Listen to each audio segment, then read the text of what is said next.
Daraja hili ni la kimkakati, na hapa nitoe agizo kwa vyombo vya ulinzi na usalama kujipanga kulinda daraja hili. Hili ni daraja la kimkakati, ni la aina yake ndani ya nchi, lakini si la Tanzania peke yake. Ni daraja litakalotumika katika ukanda huo wa Afrika Mashariki kama nilivyosema, na hatuna budi kulilinda. Kufika mwaka 1971 serikali ilileta kivuko kingine kilichofahamika kwa jina la MV Mwanza, kilichokuwa na uwezo wa kubeba tani 20 sawa na magari madogo matatu au manne kulingana na ukubwa, na abiria 50. Kivuko hicho kwa sasa ni chakavu.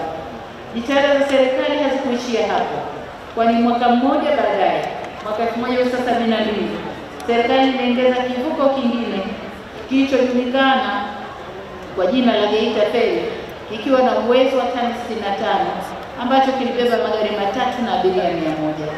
Geita Ferry kwa sasa kinafahamika kwa jina la MV Temesa na kinahudumia katika kituo cha Ilunda na Luchelege mkoani Mwanza.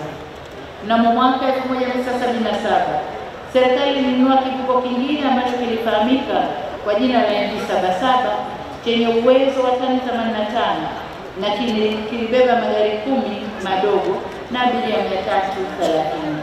Katika hatua nyingine, ndani ya miaka 4 iliyopita, serikali imeimarisha mtandao wa barabara nchi nzima, ambapo jumla ya kilomita 1365.87 zimekamilika kujengwa kwa kiwango cha lami na kilomita 2380.4 ujenzi unaendelea. Ndugu wananchi, ujenzi wa madaraja na barabara, hususan madaraja makubwa kama hili, unagharimu fedha nyingi. Kama tulivyosema, daraja hili limegharimu bilioni 718.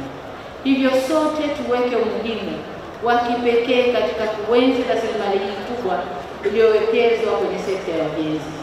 Aidha, Wizara ya Ujenzi na Wakala wa Barabara TANROADS, hakikisheni daraja hili linatunzwa kwa kufanyiwa ukaguzi wa mara kwa mara na matengenezo kinga kwa wakati ili liweze kudumu.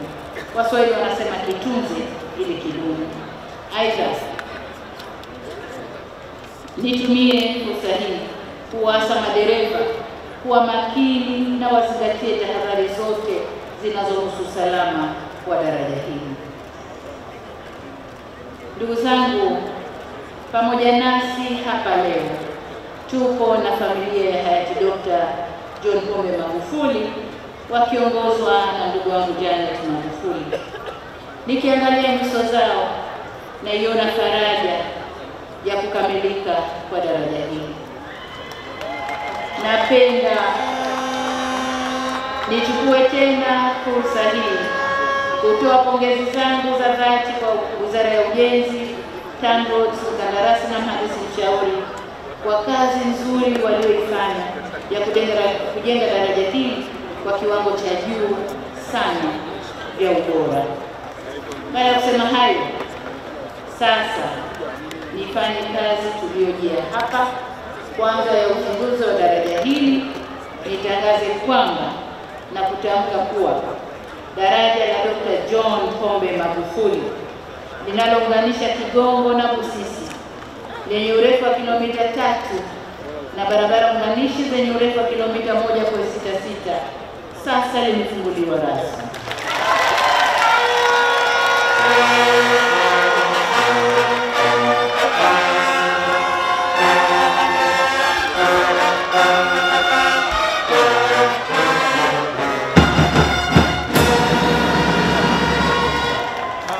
Mungu aibariki Afrika, Mungu aibariki nchi yetu Tanzania, atubariki wa Tanzania, na asanteni sana kwa kunisikiliza.